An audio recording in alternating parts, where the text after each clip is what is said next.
हर 4 में से एक बंदा ऐसा है जो कि अगर सूरज की तरफ या स्पेशली किसी ब्राइट लाइट की तरफ देखे तो उनको छींकें आती हैं। ऐसा क्यों होता है? हमारे ब्रेन में 2 नर्व्स होती हैं जो कि एक दूसरे की हमसाई हैं, ट्राइजेमिनल नर्व और ऑप्टिक नर्व।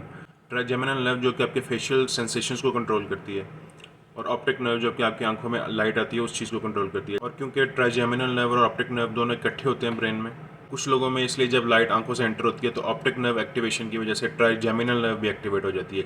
इससे क्या होता है कि आपके ट्राइजेमिनल नर्व में नेजल इरिटेशन का सिग्नल जाता है। इस सिग्नल से ये होता है कि आपके ब्रेन आपको कहता है कि आपके नाक में कुछ है, इसलिए आपका स्नीज ट्रिगर होती है।